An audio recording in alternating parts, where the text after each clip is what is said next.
이곳에 계신 도우리교회 모든 성도님들 환영하고 축복합니다. 오늘 주신 말씀 의심의 벽을 허물라 라는 제목으로 아버지가 주시는 귀한 은혜 시간 되시기를 간절히 원하고 또 원합니다. 혹시 영화 쇼생크 탈출이라는 영화 아십니까? TV에서 많이 해주던데 요즘은 별로 안 해주긴 하는데 좀 유명한 영화라서 이 영화가 이제 쇼생크라는 감옥이 있어요. 말 그대로 거기서 탈출하는 내용입니다. 그런데 단순히 그냥 여기서 탈출하는 방법과 그 과정을 재미나게 드러나는 영화보다는 그곳에서 진정한 자유가 무엇이냐 그리고 소망을 품는다는 게 무엇이냐라는 좀 잘 표현하는 영화라고 생각을 합니다. 이게 1940년대 이제 미국을 배경으로 하고 있는 영화인데 감옥 안에는 당연히 많은 죄수들이 있겠죠. 거기에는 장기수들도 있습니다. 그리고 그 죄수들을 관리하는 관수들도 있습니다. 근데 재미있는 게 이 쇼생크 감옥 안에 있는 거기에 있는 사람들의 모습을 보면 마치 이 시대 속에 있는 세상 사람들과 그리스도인의 모습이 참 많이 보인다는 겁니다. 오히려 죄수라고 하죠. 장기수들이 젊은 딸에 자신이 지었던 죄에 대해서 굉장히 후회를 해요. 그리고 그 시대 다시 내가 그때로 돌아가면 어땠을까 이런 얘기를 참 많이 하죠. 그러면서 오히려 이제 그들을 힘을 가지고 그들을 관리하는 이 간수들이 오히려 더 많은 죄를 지어요. 보이지 않는 곳에 몰래 그들을 폭력으로 다스릴 뿐만 아니라 그들을 함부로 정죄하죠. 게다가 능력 있는 죄수의 그 능력을 빌려서 불법적인 일을 합니다. 그걸 오히려 당연하게 여기죠. 이런 모습을 참 잘 보여주는 영화입니다. 근데 여기에 있는 그 장기수들은 이제 심사를 해요. 1년에 한 번씩. 그래서 이 사람이 가석방이 될 만한 사람인지 교화가 됐는지 이런 거를 평가를 합니다. 그런데 이 심사를 통과한다는 게 매우 쉽지 않다라는 것이죠. 대부분 교화가 되지 않았다라고 해서 가석방이 보류가 됩니다. 근데 어느 순간 어떤 나이가 많았던 죄수가 드디어 이 심사에 통과를 한 거예요. 그리고 이제 오랜 수감 생활을 끝나고 이제 석방이 된 겁니다. 그러니까 다른 죄수들은 매우 부러워하죠. 드디어 이 감옥에서 출소를 한다고 다들 축하합니다. 근데 이상하게 이 나이 많은 죄수는 표정이 매우 어두운 거예요. 오히려 이 감옥에서 나가고 싶어 하지 않은 겁니다. 근데 결국은 어쩔 수 없이 나가야 되는 것이죠. 아마도 이제 나이가 많기 때문에 아마 그 교정국에서도 관리하는 게 부담스럽기 때문에 그냥 석방을 시켜버린 것 같아요. 이렇게 석방이 됐지만 가석방이 된 상태에서 세상 속에서 적응하는 게 매우 쉽지가 않았다는 겁니다. 젊은 시절에 봤던 그 자동차가 봤는데 나와보니까 막 자동차들이 막 엄청 많았다라고 그런 얘기를 하더라고요. 이제 정부에서 마련해준 일을 하면서 이제 홀로 이제 살아가게 됩니다. 근데 그 삶을 굉장히 잘 적응하지 못해요. 갇혀있는 삶이 익숙해졌거든요. 화장실을 가더라도 허락을 받아야 돼요. 그렇게 매우 힘들어하는 모습을 보이다가 결국 안타깝게 스스로 목숨을 끊게 됩니다. 이 소식을 들은 동료들이 이 사실을 굉장히 믿을 수가 없었죠. 그리고 이해할 수도 없었습니다. 왜냐하면 우리들의 자유를 뺏는 이 감옥에서 우리가 출소를 했는데 어째서 그런 선택을 한 것인가에 의문을 품은 겁니다. 그때 레드라는 주인공인데 레드라는 인물이 이런 말을 합니다. 그는 오랜 수감 생활로 인해 이 쇼생크 감옥이 익숙해져 버렸다. 더 이상 그는 희망을 가지지 못하는 힘없는 노인에 불과해져 버렸다라고 말을 하죠. 그 사실에 많은 사람들이 막 화를 내요. 아니다. 나는 결코 여기에 익숙하지 않을 것이다. 나는 여기가 싫다. 나가고 싶다. 그러면서 레드가 저 감옥의 담벼락을 가르치면서 저 벽을 처음에는 그렇게 싫어한다는 거예요. 부셔버리고 싶다. 이런 마음을 갖는다고 해서. 그런데 이제는 거기가 익숙해져 버린다는 거예요. 그리고 의지하고 싶어질 정도로 지금 현재 갇혀있는 이 상황이 길들여졌다라고 말을 하는 겁니다. 우리의 신앙도 이와 마찬가지입니다. 우리가 주님을 쫓다 보면요, 하나님이 침묵하시는 것 같은 그런 상황을 맞이할 때가 있어요. 우리는 마치 감옥에 갇힌 듯한 그런 상황을 다들 맞이하게 되죠. 마치 이 상황을 어두운 터널에 우리가 이제 걸어가고 있는데 한 줄기 빛이 보이면 그래, 우리가 조금만 더 노력하면, 조금만 더 걸어가면 입구에 도달할 수 있을 거야, 이렇게 할 수 있지만 아예 그 입구조차 보이지 않는 상황이 우리에게 온다는 겁니다. 우리가 그때 아버지께 나아가죠. 물론 하나님은 우리의 기도에 응답하셔서 보여주시는 게 발밑에 불빛 하나 딱 보여주시는 거예요. 그거 의지해서 가라는 거예요. 우리가 그런 하나님이 왠지 내 기도를 안 듣는 것 같고 왠지 내 모든 상황이 캄캄하게 막힐 것 같은, 뭔가 내가 갇힌 것 같은 그런 상황이 우리 인생길 가운데 하나님이 인도하신 길을 걷다 보면 온다는 겁니다. 우리가 그때는 그래, 하나님 붙잡고 나가서 승리해야지, 이런 마음으로 나갈 수 있지만 그 상황이 너무 장기화되면요, 그 상황이 익숙해지면요, 너무도 많이 사람들이 우린 연약하고 부족하니까 그대로 주저앉거나 무기력하게 넘어지는 경우가 많다는 겁니다. 그 상황이 또 점점 길어지면요, 이제 주님을 만나는 그 상황이 점점 형식적으로 변하기 시작합니다. 이 습관적으로 변하죠. 그리고 주님과 나 사이에 이제는 가로막는 단절의 벽이 생기기 시작합니다. 의심의 벽, 절망의 벽, 낙심의 벽들이 이제 생겨나기 시작하는 겁니다. 그리고 앞서 말한 쇼세크 감옥의 그 담벼락 처면, 처음에는 이 벽을 허물기 위해서 우리가 묻어냈으죠. 하나님께 기도와 말씀으로 나가서 이 벽을 허물기 위해서 노력을 합니다. 그런데 아무리 해도 계속 생기는 거예요. 우리 사이에, 하나님과 나 사이에 불신의 마음이 계속 생긴다는 거예요. 없애보려고 노력을 하는데도 계속 생겨요. 근데 주님은 그 상황을 가만히 두시는 것 같은 생각이 드는 거예요. 그러다가 점점 이 상황이 장기화되면은 이제는 그 상황을 적당하게 타협하는 거예요. 아, 안 되나 보다. 하나님이 주신 언약, 약속 안 되나 봐. 적당히 타협해요. 그냥 지금 내가 하고 싶은 거, 그냥 예수님 그래도 교회 열심히 다닐게요, 그래도 내가 하고 싶은 거 하면서 살게요. 그렇게 적당하게 타협하죠. 이렇게 되어버리면 우리의 신앙은 더 이상 성장하지 못하고 나아가지 못하게 됩니다. 이렇게 우리 주님과 우리 사이에 갈라놓은 이 불신의 벽에 갇혀버린 신앙은 이제 주님과 나 사이의 교제를 완전히 막아버리게 됩니다. 내가 가는 길이 이게 옳은 길인가? 내가 제대로 가는 건 맞나? 주님께서 주신 비전과 소망이 이게 진짜인가? 이게 의심되기 시작하는 거예요. 그러다가 이제 적당히 타협하면은 이제 우리의 신앙의 성장을 멈추게 될 것이고, 이제는 하나님이 이 모든 상황 가운데 통과하길 원하고, 그래야 하나님의 온전한 사명대로 삼아 주실 텐데 우리는 이 믿음의 시험을 통과하지 못하는 상황에 되어버리고 만다는 것입니다. 우리는 불과 몇 년 전에 함께 모여서 예배드리고 찬양하고 예배드리는 이 모든 상황이 제약을 받았던 코로나 시기를 겪었습니다. 우리가 전 세계적으로 유행을 했고, 각자 활동에 제약도 걸리고 자유롭게 생활하는 것이 굉장히 어려웠죠. 이 코로나라는 것이 마치 우리가 감옥에 갇힌 것처럼, 코로나라는 감옥에 갇힌 듯한 상황을 맞이하게 돼버린 거예요. 문제는 우리가 교회에서 그래도 하나님을 만나기 위해서 나아가는 것조차 이제는 자유롭게 할 수 없었던 그 상황이 돼버린 겁니다. 그래서 나름대로 해결책을 제시된 게 영상으로 예배를 드려라, 이제 그런 거였죠. 우리가 꼭 교회에서만 기도하고 하나님을 만날 수 있는 것은 아니지만, 그래도 우리가 다 같이 이 예배 자리에 함께 모여서 합심으로 기도하고 합심으로 섬길 때 아버지께서 주시는 은혜가 크단 말이죠. 하지만 예배로 영상을 드리면 각자 집에서 예배 영상을 보면서 이제 예배를 드리겠다고 앉아 있는데 아무래도 같이 함께 모이는 은혜보다는 아무래도 적겠죠.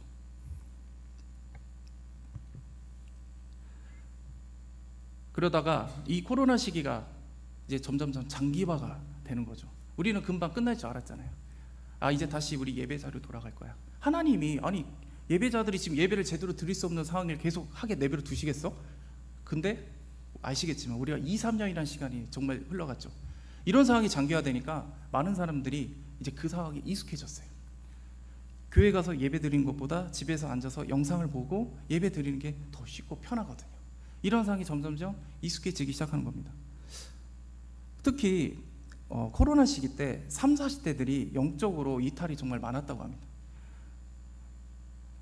이 30-40대라면 보통 청년의 시기잖아. 이 청년에는 나이가 좀 애매하죠. 뭔가 깊은 것도 아니고, 그렇다고 삶 속에서 여러 가지 경험과 체험이 없는 것도 아니에요. 이런 친구들은요, 대체로 하나님과의 깊은 교제와 만남을 통해서 아버지를 채워야 돼요. 주님을 온전히 만나야 될 시기예요. 그런데 코로나가 터지니까 그럴 수가 없잖아요. 그러니까 각자 집에서 예배로 드렸는데, 특히 이 나이 때는 대부분 이제 결혼들을 많이 하죠. 결혼을 많이 하니까 이게 결혼하면은 아시겠지만 부부끼리 집에 오래 있어야 되잖아요. 그러면 많이 싸우잖아요. 이게 신혼이면 모르겠는데, 신혼 때면 그래도 조금 어느 정도 감정이 있으니까 서로 좋은 관계로 있지만은, 이게 또 아이가 있고 또 아직 결혼한 지 조금 지났을 때는 각자 환경과 상황에 살았던 사람들이 서로 하나가 돼야 되니까 얼마나 많은 갈등과 서로 싸움이 있겠어요. 그러다가 육아까지 있으니 그게 좀 고통스럽고, 또 재정적인 어려움도 있고, 이런 상황이 많이 온 겁니다. 뭐 여기 계신 권사님들이 이제 오랫동안 부부 생활 하셨으니까 서로 힘들고 어려운 문제, 장단점 다 아시고 이해하고 다 함께 품어줄 수 있지만, 아무래도 젊은 청년들이라서 그게 힘든 거죠. 그런 상태에서 아버지께 예배를 드려 가긴 가야겠는데 갈 수가 없으니 영상으로 예배 드려야겠고, 근데 이게 참 편한 거예요. 편하죠. 그냥 영상만 보면 되니까. 그러다가 이제 코로나가 점점 끝나기 시작합니다. 이제 다시 예배 자리로 오게 되는 거예요. 그래도 집에서라도 그래도 하나님 붙잡기 노력하고 나가야 되는데 일이 힘들다라는 핑계가 되면서 그렇게 하지 않은 거죠. 이제 이 상황이 익숙해져 버린 거예요. 그러니까 이제 다시 예배 자리로, 이제 주일에 예배 드릴 수 있는 상황이 됐는데, 그동안 그렇게 집에서 예배 드려보니까 굳이 새벽 예배 안 드려도 될 것 같은데, 그냥 평소에 여유 있을 때 하면 될 것 같은데, 굳이 꼭 수요 예배 드려야 되나? 금요 예배 꼭 해야 돼? 그냥 주일에 한번 예배 드리면 내가 하나님께 드릴 수 있는 의무는 다한 것 같은데, 이런 마음들이 생기기 시작한 거예요. 그러다가 이제 점점 그 상황이 익숙해지면요, 이제 점점 타협하죠. 하나님, 내가 힘들어서 그래, 어쩔 수가 없어요. 그러다가 이제 점점점 그 시간이 장기화될수록 내가 내 예배가 타협하고 점점 그렇게 되다가 영적으로 이탈하는 그 3, 40대들이 그렇게 많았다는 겁니다. 그 과정에 주님과 우리 사이에 단절의 벽이 생겨버린 거죠. 이처럼 주님과 나 사이에 생겨난 이 단절의 벽은요, 현실에 안주하게 되고요, 우리의 믿음이 더 이상 성장하지 못하게 되고 주님을 온전히 신뢰하지 못하게 됩니다. 우리가 가는 길을 의심하게 만든다고요. 제 아무리 믿음이 크고 그 신앙이 깊다고 할지라도 어떤 상황이든 이 단절의 벽에 갇히게 되면은 예수님과의 관계는 당연히 소홀해지죠. 그리고 주님을 의심하는 마음이 생긴다. 그분이 보여주신 그 비전과 사명에 회의감을 갖게 돼요. 그리고 그분께 서운하죠. 원망하죠. 그리고 적당히 타협하는 모습으로 나가게 되는 겁니다. 우리 도우리교회 성도님들은 내가 어떠한 믿음과 신앙으로 나아가고 계십니까? 이 시간에 우리의 신앙의 모습을 온전히 점검해 보시길 원합니다. 우리가 믿음의 길을 가다 보면요, 하나님께서 침묵하시는 듯한 상황이 반드시 옵니다. 그리고 부족하지만 그래도 우리는 하나님 그 길 가고 싶잖아요. 아버지를 진심으로 만난 자들은 우리의 영혼, 육, 그리고 우리의 생각과 우리의 감정과 의지가 아버지께 변화가 돼요. 그렇게 살고 싶은 마음이 생긴다고요. 그러면서 또 우리 안에 있는 내 마음대로 살고 싶은 마음과 같이 공존한다고요. 그래도 아버지 뜻대로 살아가 보려고 노력을 한다고요. 근데 그렇게 살아보는데 점점 상황은 악화돼 가는 거예요. 점점 어려운 문제가 점점 생겨나기 시작한다는 거예요. 이런 상황이 되면은 그래도 아버지 붙잡으면서 승리하며 나가면 되는데, 이제는 주님이 내게 응답을 안 하는 것 같은 컴컴한 길, 아까 터널을 지나간다고 했죠. 아무것도 보이지 않는 것 같은 상황이 되어가는 것 같은 느낌이 든 적이 있다라는 겁니다.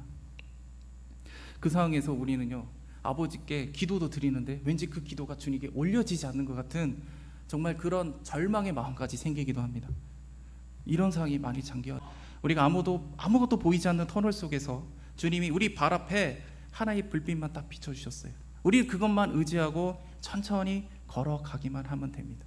믿음으로 끝까지 인내하고 그 터널을 통과하시는 우리 도우리교회 모든 성도이 되시기를 예수님 이름으로 간절히 구합니다. 그렇다면 주님과 우리 사이에 이 단절케 하는 이 의심과 원망과 이 절망의 벽이 생기는 이유가 무엇이겠습니까? 그것은 우리의 기대와 주님의 기대가 다르기 때문입니다. 그리고 그로 인해 주님과 나 사이에 오해가 생겼기 때문입니다. 우리 이사야서 55장 8절에서 9절 말씀 다 같이 읽길 원합니다. 시작. 이는 내 생각이 너희의 생각과 다르며 내 길은 너희와 길과 다름이 아니라 여호와의 말씀이니라. 이는 하늘이 땅보다 높음 같이 내 길은 너희의 길보다 높으며 내 생각은 너희의 생각보다 높음이니라. 아멘. 우리들은 예수님을 진정으로 만나고 주님으로 인해 구원을 받고 주님의 사명자로서 주님의 길을 가다 보면 당연히 주님을 향한 기대감이 생깁니다. 우리가 아직 그래도 신앙이 미성숙할 때는 나의 만족 그리고 내 기쁨을 중심으로 주님께서 나의 욕심과 욕망을 채워주실 거라는 기대감으로 아버지께 가요. 하나님, 저 이 길 할게요. 대신 우리 집 저 축복해 주세요. 이렇게 아버지께 딜을 걸어요. 물론 그 상황은 당연히 우리가 처음부터 영적으로든 말씀으로든 준비가 되지 않았기 때문에 그런 것이죠. 주님은 우리가 준비되지 않았어도, 합당하지 않아도 그냥 일방적으로 만나 주세요. 주님이 진정을 만나는 자는요, 주님을 따르고 싶어지는 거예요. 예수님이 하나님의 아들이시구나, 그분이 나의 십자가를, 나의 모든 더러운 죄를 지셨구나 라는 게 믿어지는 거예요. 근데 그것이 우리가 은혜를 받기에 합당해서가 아니라는 거죠. 당연히 우리는 이런 상태기에 아버지께 말도 안 되는 기대를 막 걸어요. 하나님께 그 뜻을 묻죠. 즉 우리는 다력도 없고 준비도 안 돼 있지만 아버지께서 우리를 긍휼히 여기시는 그 큰 은혜로 그냥 거저 우리에게 구원을 주신 겁니다. 그리고 하나님의 사명제로 세워주신 겁니다. 우리는 그것을 믿고 받아들이면 주님의 뜻대로 우린 살아가게 됩니다. 그런데 아무래도 우리 부족한 모습이잖아요. 그러니 당연히 주님과 우리의 생각에 차이가 생기죠. 우리가 주님의 뜻을 잘 이해를 못하죠. 그로 인해서 오해가 생기고 그 벽이 생기는 겁니다. 그리고 우리는 주님의 십자가에 의해 구원을 받았고 사명자로 세워졌기에 모두 하나님의 일꾼이라고 주님 말씀합니다. 그냥 단순히 제사함 받고 구원을 받으며 천국 가는 것이 목적이 되면요, 우리는 하나님을, 예수님을 진심으로 만나면 곧바로 하나님 나라에 올라가야 돼요. 근데 우리 올라갔습니까? 이곳에 있잖아요. 우리의 나라는 이제 이곳이 아니에요. 하나님 나라예요. 그런데 주님은 이 땅, 이 세상에 남겨두셨다고요. 우리는 하나님의 백성이지만 이 땅간에 남겨졌기 때문에 세상의 영향을 받고 살아가야 한다는 겁니다. 그렇기 때문에 우리가 세상 속에서 이제 하나님의 일꾼으로서 주님의 영광을 드러내야 되는 것이고, 주님의 길을 예비하는 그리스도인으로서 살아가야 한다는 겁니다. 그 과정에서 우리는 그 쉽지 않은 십자가의 길을 걸어가게 된다는 거예요. 그래서 우리는 성숙하든 미성숙하든 십자가 길을 걸어가기 위해서는 아버지께 기대와 소망을 가지고 이 땅에 살아갈 수밖에 없다는 겁니다. 그런데 우리의 기대가 주님의 기대가 다를 때가 너무 많아요. 제 아무리 우리가 기도 많이 하고 말씀도 많이 알고 옆에 있는 지체 막 선한 마음으로 섬기고 정말 많은 봉사도 하고 또 주님을 향한 믿음의 고백, 믿음의 결단 수없이 많이 할지라도 하나님의 생각과 우리의 생각에 차이가 발생할 수 있다는 겁니다. 그 과정에 우리는 주님과 갈등이 생기기도 합니다. 그 뜻을 온전히 받아들이지 못하고 그렇게 되면 점점 주님과 우리 사이에 장벽이 생겨버린다는 겁니다. 만일 마음에 장벽이 생기면 빨리 이것을 허무시길 원합니다. 주님과 나 사이의 벽은 점점 커져만 갈 것이고 주님과 함께하는 이 모든 것을 막아버리게 될 겁니다. 이 의심의 장벽은 점점 견고하게 될 겁니다. 오늘 본문의 세례 요한 또한 현실적으로는 지금 감옥에 갇혀 있는 상태이고 영적으로도 예수님께 메시아인지 예수님의 메시아인지 지금 의심하는 의심의 벽이 지금 생겨버렸어요. 주님을 향해서 지금 오해가 생겼어요. 세례 요한이 누구입니까? 우리 광야에서 예수님의 길을 예비하던 하나님의 마지막 선지자입니다. 구약의 마지막 선지자죠. 세례 요한이 예수님은 세례 요한에 대해서 여자가 낳은 자 중에 이보다 큰 자가 없다라고 말할 정도로 위대한 자입니다. 말라기서 3장 1절에 보면요, 만군의 여호와가 이르노라 보라 내가 내 사자를 보내리니 그가 내 앞에서 길을 준비할 것이요 또 너희가 구하는 바 주가 갑자기 그의 성전에 임하시리니 곧 너희가 사모하는 바 언약의 사자가 임할 것이니라 라고 말합니다. 여기서 세례 요한은 하나님께서 말씀하시는 내 사자, 즉 하나님의 명령이나 부탁을 받고 그 메시지를 전달하는 자입니다. 심부름꾼이라고도 해요. 우리 지목사님의 아이디죠. 우리 요한복음 1장 29절에 보면은 이튿날 요한이 예수께서 자기에게 나오심을 보고 가로되 보라 세상 죄를 지고 가는 하나님의 어린 양이로다 라고 말씀을 합니다. 즉 세례 요한은 예수님이 이 땅에서 우리의 모든 죄를 짊어지고 우리를 구원하실 참 그리스도시요 메시아라는 것을 전하는 자라는 겁니다. 또 세례 요한은 주님께서 일하실 수 있도록 그 길을 예비하고 준비하는 자입니다. 여기서 준비하다는 장애물을 치우다라는 것이죠. 예수님께서 공생애를 시작하기 전에 먼저 사람들에게 너희들 회개하라 라고 선포를 해요. 죄를 지적해요. 심한 말까지 해요. 독사의 자식들아. 그리고 회개의 세례를 베풉니다. 그래서 하나님의 나라를 가르쳤던, 진짜 주님을 예비했던 자입니다. 바로 저희들의 모습인 거예요. 그렇게 예수님의 길을 준비하고 예수님의 메시아를 증거하던 세례 요한이 그만 감옥에 갇히게 됩니다. 당시 갈릴리 땅의 범궁왕이라고 하던 이제 헤롯, 정확하게 헤롯 안티파스가 자신의 동생 빌립 1세의 아내와 불륜이 있었어요. 그러니까 그리고 그 아내와 결국 자신의 아내로 받아들입니다. 이거는 세례 요한이 헤롯 왕의 그 죄를 지적을 하죠. 그리고 그건 잘못되었다, 비판을 합니다. 회개하라고 요구합니다. 근데 그 사실을 헤롯이 듣고 화가 난 거죠. 그리고 감옥에 가둬버립니다. 죽이고 싶었는데 세례 요한이 그 당시 모든 사람들이 선지자로 인정했던 사람이기 때문에 잘못하다가 자기에게 해가 있을까봐 차마 죽이지는 못하겠고 감옥에 가둬놨습니다. 이걸 우리식으로 표현하겠습니다. 우리가 정직하게 옳은 길 걸어가려고 하나님의 말씀 기다리면서 걸어가는데 오히려 억울하고 힘든 일만 더 생기는 겁니다. 그리고 점점 그 문제가 해결되기보다는 점점 지치고 악화되고 있는 이 상황이 되었다는 겁니다. 우리 세례 요한이 감옥에 갇혀 있으면서 예수님의 사역을 제자들을 통해서 제한적으로 듣고는 있었어요. 그냥 직접 예수님하고 직접 교류를 했던 건 아니죠. 근데 세례 요한의 기대대로 예수님이 행동을 하지 않는 것 같은 마음이 든 거예요. 말 그대로 의심의 마음이 든 겁니다. 아니, 예수님의 메시아인데 이제는 이스라엘을 회복하셔야지. 아니, 왜 하나님의 영광을 회복하는 일을 시작하기 위해 뭔가 행동을 하는 것 같지가 않은 거예요. 그러니까 세례 요한이 기대한 대로 예수님은 그렇게 행동하고 계시지 않았던 겁니다. 예수님은 그냥 눈먼 자를 눈뜨게 했어요. 병든 자를 치유했고요, 나병 환자를 깨끗게 했고, 죽었던 과부의 아들도 살렸고, 그러고 있어요. 지금 예수님의 이 기적과 이사를 베풀고 있는 것을 보면은, 아니, 메시아니까 죽은 자도 살리고 병든 사람 치유하고 그런 거 아닙니까? 라고 할 수 있잖아요. 근데 우리 구약 시대에도 선지자들도 이런 기적과 이사는 베풀었어요. 엘리사도 죽은 과부의 아들 살렸어요. 많은 놀라운 기적과 이사만으로는 예수님이 메시아로서 그 일을 했다라고 할 수가 없는 거예요. 세례 요한과 이 예수님을 향한 그 기대가 아니었다는 거예요. 그런데 이것은 세례 요한의 오해였습니다. 주님과 나 사이에 이 생겨난 이 의심과 원망과 절망의 벽을 허물고 주님과 오해를 풀기 위해서는 우리는 어떻게 해야 되는가? 우리 이걸 한번 알아보길 원합니다. 우리의 기대가 주님의 기대와 다를지라도 여전히 예수님을 신뢰하셔야 합니다. 믿음으로 나아가셔서 그 오해를 풀기 위해서 이 속에 숨겨진 아버지의 뜻이 뭔지를 발견하셔야 됩니다. 적극적으로 아버지께 나가서 내 뜻이 아닌 아버지의 뜻을 깨닫는 은혜가 반드시 필요합니다. 우리 누가복음 7장 23절 말씀 같이 읽겠습니다. 시작. 누구든지 나로 말미암아 실족하지 아니하는 자는 복이 있도다 하시니. 아멘.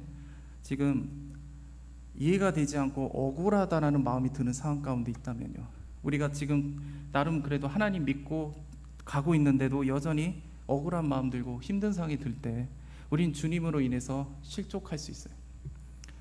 이것은요, 우리가 주님의 뜻을 잘 이해하지 못했기 때문인 겁니다. 주님을 오해했기 때문에. 우리가 주님이 누구신지, 주님이 어떤 분인지 알고 지금 이 상황에 담긴 예수님의 뜻을 온전히 깨달아야 그 오해가 풀리게 될 겁니다. 그분의 사랑을 깨달아야 되고요, 그분에 대한 우리의 오해를 풀어야 안개가 지금 자욱한 이 상황 가운데서도 우리의 믿음이 흔들리지 않는 가정 속에 주님께 온전히 나아갈 수 있는 것입니다. 즉, 그리 아니하실지라도 그럼에도 불구하고 주님으로 인해 실족하지 않고 주님께 나아간다면 그것이 바로 복이 있는 삶이 되는 겁니다. 우리 세례 요한이 감옥에 갇혀서 예수님께 직접 갈 수가 없으니까 자신의 두 제자를 보내요. 그래서 예수님이 당신이 진정 그입니까? 진정한 메시아가 맞습니까? 라고 묻게 했어요. 누가복음 7장 19절 20절을 보면 두 절에 거쳐서 연속으로 그걸 묻거든요. 그만큼 지금 세례 요한이 다급한 거예요. 분명히 메시아가 맞는데 왜 이러고 있으시지? 빨리 하나님의 영광을 드러내고 이스라엘을 회복하셔야 되는데, 물론 기적과 이사도 있고 뭔가 분명히 맞는데 왜 이러고 계시지? 얼마나 마음이 불안하고 다급했으면 제자들을 보냈겠어요. 세례 요한이 보기에는 예수님이 이해가 안 가죠. 그래서 이제 제자들이 도착을 합니다. 그런데 예수님이 그때도 제자들이 왔음에도 계속 평소에 하시던 대로 기적과 이사를 베푸며 사람들 치유하고 고치고 계셨어요. 세례 요한이 예수님이 세례 요한의 제자들 보고 나가 메시아 맞아, 이래 이래서 이런 거야 라고 설명을 안 하세요. 그리고 세례 요한의 제자들을 보면서 이렇게 말씀해요. 자, 눈 먼 자를 눈뜨게 하는 거, 못 걷는 자가 걷게 하는 거, 나병한 자를 깨끗이 하는 거, 귀 먹은 자를 듣게 하는 거, 죽은 자를 살리는 기적과 이사 이 베풀고, 또한 가난한 자에게 복음이 전파되는 일을 너는 세례 요한에 가서 전해라 라고 말씀하지. 그리고 세례 요한은 이 제자들의 말을 듣고 아, 예수님이 진정한 메시아가 맞구나 라고 확신을 하게 됩니다. 즉 주님과 세례 요한 사이에 있던 그 의심의 벽이 허물어진 겁니다. 세례 요한이 예수님에 대한 오해가 풀리게 된 이유가 무엇일까요? 지금 예수님이 하시는 이 기적과 이사가 구약에 나오는 예언이에요. 메시아를 증거하는 6가지 표적이었기 때문입니다. 그 표적들이 뭐냐? 눈 먼 자가 눈을 뜨는 것, 못 걷는 자가 걷게 되는 것, 나병 환자가 깨끗함을 얻게 되는 것, 귀 먹은 자가 듣게 되는 것, 죽은 자가 살아나는 것. 그리고 우리 이 말씀 같이 읽기 원합니다. 이사야서 61장 1절 말씀 같이 읽겠습니다. 시작. 주 여호와의 영이 내게 내리셨으니 이는 여호와께서 내게 기름을 부으사 가난한 자에게 아름다운 소식을 전하게 하려 하심이라. 나를 보내사 마음이 상한 자를 고치며 포로된 자에게 자유를, 갇힌 자에게 노임을 선포하며. 아멘. 예, 가난한 자, 즉 위축되었던 자, 영적으로, 정신적으로, 육체적으로, 심리적으로 억압받고 마음이 상한 자들, 포로된 자들, 갇힌 자들, 이들에게 아름다운 소식을 전하는 것, 즉 복음을 전파하는 것인 것이죠. 세례 요한은요 구약의 정통한 자예요. 그래서 예수님이 하셨던 사역이 이게 이 행동의 의미를 이제 깨달은 거예요. 아, 이게 메시아로서 하셨던 것이구나. 그리고 이미 하나님의 나라가 시작됐구나라는 것을 깨달은 겁니다. 이걸로 인해 세례 요한은 예수님을 향한 오해가 풀어지게 됩니다. 제가 사실 웃는 상은 아니잖아요. 제가 이제 많은 사람 앞에서 이제 저에 대해서 좀 오해를 사실 많이 받고 자랐거든요. 제가 웃지 않고 가만히 있으면은 뭔가 이 사람은 화가 난 것 같다고, 뭐 불만이 있어 보인다고, 무섭다고, 저 이제 그런 얘기 좀 많이 듣고 자랐거든요. 근데 제가 게다가 좀 제 생각과 감정 같은 거 표현하는 게 조금 서툴러요. 그래서 리액션도 좀 크지 않습니다. 그래도 좀 저를 위해서 뭔가를 해주면은 제가 나름대로 감사하거든요. 괜찮다고. 근데 좀 오해받은 게 이 사람 좀 싫은가? 불편한가? 저 이런 소리 참 많이 듣고 살았거든요. 이런 오해 참 많이 받고 살았어요. 근데 그래갖고 제가 일부러 웃고 살았어요. 이게 일부러 이게 미소를 이렇게 띄고 살았어요. 근데 문제는 뭐냐면 계속 입술을 이게 미소를 띄고 사니까 입이 너무 힘든 거예요. 얼굴이 너무 나중에는 막 바르르 떨릴 정도로. 제가 이제 미리 말씀드리면은 혹시 제 표정을 보고 이 사람 좀 화가 났나? 뭔가 불만이 많나? 이런 거 같으면 절대 그거 아니라는 거 제가 미리 말씀드릴게요. 제가 교회에서 이제 청년부 생활을 할 때 크리스마스나 부활절 같은 행사를 하면은 제가 예수님 역할을 한 적이 있습니다. 제가 예수님 역할을 몇 번 한지 아십니까? 한 5번, 6번 한 것 같아요. 이게 솔직히 예수님 역할 하는 게 부담스럽잖아요. 예수님 역할을 하라고 하면 누가 그걸 하고 싶겠어요. 근데 할 사람이 없으니까 결국 제가 하게 됐어요. 그러니까 목소리 찬조 출연까지 합쳐보니까 한 6번 정도 한 것 같아요. 근데 이제 제가 예수님 역할을 해서 그런지 사람들이 이제 제 얼굴을 보면은 굉장히 얼굴이 선해 보인다, 이런 말을 하는 거예요. 그래서 왜 그런지 모르겠는데 이제 저에 대해 저를 잘 모를 때는 오해가 있어서 이 사람 지금 뭔가 화가 났구나, 불편하구나, 이런 그런 오해가 있었는데 이제 오랫동안 함께하다 보니까 저에 대해서 이제 안 거죠. 얘가 화가 난 게 아니구나, 얘가 지금 표정은 저래도 웃고 있는 거구나, 이제 그걸 안 겁니다. 이렇게 우리가 각자 사람들 관계 안에서도 쉽게 우리 오해를 하잖아요. 쉽게 상처도 받고 이런 것들이 많은데, 하물며 우리의 주권자이신, 우리 삶에 주관하시는 분, 우리 지혜가 충만하신 예수님은, 하나님은 우리와의 관계 안에 얼마나 우리가 주님을 오해하겠어요. 이 오해가 쌓이면 하나님과 의심의 벽, 절망의 벽이 생기는 거고, 그걸로 인해서 우리가 주님과 관계가 멀어질 수밖에 없는 거예요. 우리 도립교회 성도 여러분들은 주님과의 오해를 잘 풀고 계십니까? 예, 만일 길고 긴 이 어두운 터널 속에서 나의 기대가 주님의 기대가 다르지만 그로 인해서 주님과 오해가 생겼다면요, 이제 그 오해가 풀어지는 주님의 은혜가 있기를 원합니다. 예, 우리가 힘들고 지친 상황 속에 우리가 보고 듣고 느끼는 오감을 중심으로 우린 사실 주님을 이해하려고 많이 노력을 해요. 지금 당장 내가 느끼는 거, 내가 보는 거, 내가 감정, 이런 걸 중심으로 하나님이 내게 은혜를 주셨어, 난 지금 잘하고 있는 건가? 아니면 우리가 조금만 뭔가 힘들고 어려운 일이 생기면 하나님이 내게 벌을 내리신 것 같아, 이런 식으로 우리가 하나님을 마음대로 해석을 해버린다는 거예요.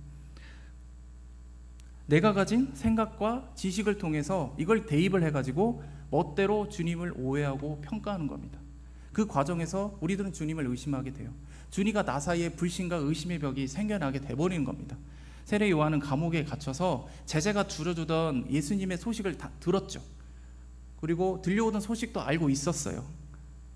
하지만 그걸로 인해서 예수님을 오해했습니다. 그리고 주님을 불신했어요. 그 실수를 저질렀던 겁니다. 하지만 적극적으로 그 오해를 풀기 위해서 주님을 뵌 겁니다. 제자들을 보내서 이게 무엇인지, 그리고 주님이 하시는 사역들이 이게 구약에 말씀하셨던 그 예언이구나, 메시아의 표적이구나 라는 것을 깨닫고 그 오해를 푼 겁니다. 우리들은 단순히 그 눈에 보이지는 것들이죠. 즉 내가 지금 힘든 거, 어려운 상황을 나의 생각과 뜻으로 해석하고 의심의 불신이 깊어지기 전에 적극적으로 주님께 나아가서 아버지의 뜻이 무엇인지 주님의 오해를 풀기를 원합니다. 우리가 그렇게 하기 위해서는 영적으로 눈을 기르는 게 무엇보다 중요하다는 겁니다. 예, 그것이 바로 말씀입니다. 우리가 물론 기도 많이 해야 됩니다. 기도만 하면요, 물론 주님이 우리의 기도에 우리의 생각을 바꿔주시긴 하지만 말씀이 없이 기도만 하면은 우리의 생각과 뜻에만 우리가 머무르게 됩니다. 말씀과 함께 한다면 아버지의 뜻, 계획을 깨닫는 은혜가 있습니다. 말씀이 내비게이션이라고 하잖아요. 말씀이 나침판이라고 하잖아요. 이스라엘 유대인들이 예수님을 영접하면 그들의 믿음이 갑자기 폭발적으로 성장합니다. 왜 그러냐면 그들은 구약을 많이 알거든요. 그들의 문화 자체가 아예 구약을 통째로 외우거나 알고 있는 자들인데 예수님을 영접하니까 이 구약에 있던 모든 말씀이 예수님하고 연결이 되는 거예요. 그러냐 그 믿음이 갑자기 순식간에 막 몇백 배로 폭발해 버리는 거죠. 주님의 생각과 뜻을 깨달아서 주님의 뜻을 오해하지 않고 이 힘들고 지치고 어려운 연단의 시기를 잘 이뤄나가는 그 시야가 넓혀지기를 간절히 원합니다. 우리가 말씀을 통해서 영적인 눈을 뜨고 시야를 넓혀서 아버지의 생각 오해하지 않고 온전한 신뢰하면서 나아가시는 은혜가 있기를 원합니다. 주님을 깨달으면요, 바울과 실라가 감옥에 갇혔을 때 아버지를 알기 때문에 찬송했던 겁니다. 찬양했던 겁니다. 우리는 이런 힘든 상황이 있으면 하나님 찬양하세요 그러면은 찬양합니까? 왜 제게 이렇게 하셨습니까? 라고 따지는 게 먼저죠. 근데 바울과 실라는 따지는 게 아니라 찬양부터 했어요. 우리는 찬양을 하라고 하면 알죠. 그러니까 해본다고요. 근데 마음에 감동이 없어요. 왜? 아버지의 뜻을 모르니까. 그럼 그 뜻을 알기 위해서 아버지께 말씀을 보고 기도를 하면서 씨름을 해야죠. 근데 우리는 일단 불평부터 해요. 그런 마음이 장기화되면 어떻게 되겠어요? 벽이 생기는 거예요. 근데 바울과 실라는 하나님께 찬양했어요. 그러자 어떻게 됐죠? 감옥문이 열립니다. 어떠한 상황 속에서도 우리는 주님의 그 뜻을 깨닫고 하나님의 오해를 풀고 주님만 바라보며 찬송함으로 우리 삶 가운데 그 감옥의 문이 열리는 은혜가 있기를 원합니다. 하나님만 바라보고 찬양하고 믿음으로 승리하는 우리 도울교회 모든 성도이 되시기를 예수 그리스도의 이름으로 간절히 축복합니다. 기도하겠습니다.